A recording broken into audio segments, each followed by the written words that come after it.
So Cuesta Inlet is this 13 acres, partially underwater, 13 acres of paradise.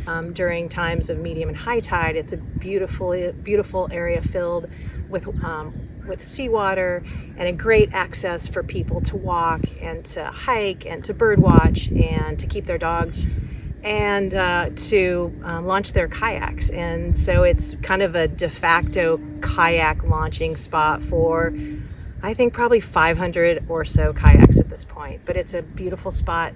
It's a great place for people of all different, abilities to get in the water. And that's not the case sometimes in Morro Bay or when you're right on the coast. It's like having Monet's garden right in the neighborhood.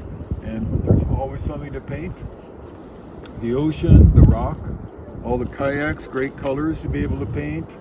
Trees, water, you've got all the great elements for a painting. So it's just a great place to be able to come at any time and paint. And about 2 years ago, this property came on the market and was listed for sale by a local realtor.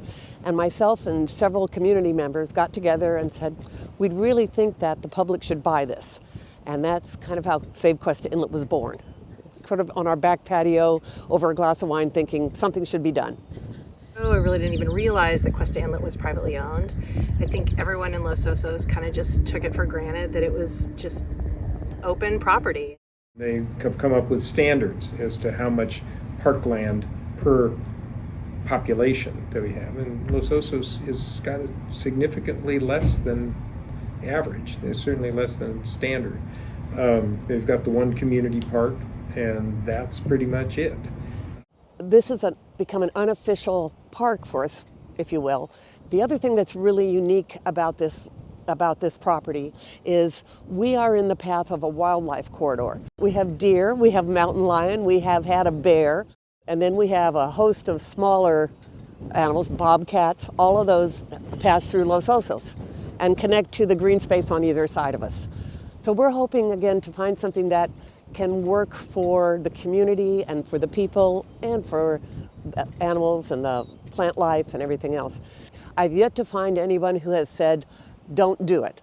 I've found different people that have said, well, all the kayaks have to go, and other people would say, well, the kayaks have to stay. And so people have varying opinions on what should be done here.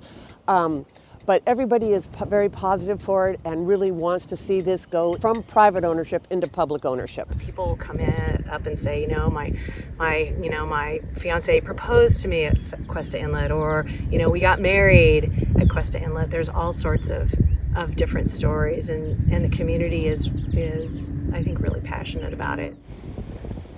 Peace, love, and public access.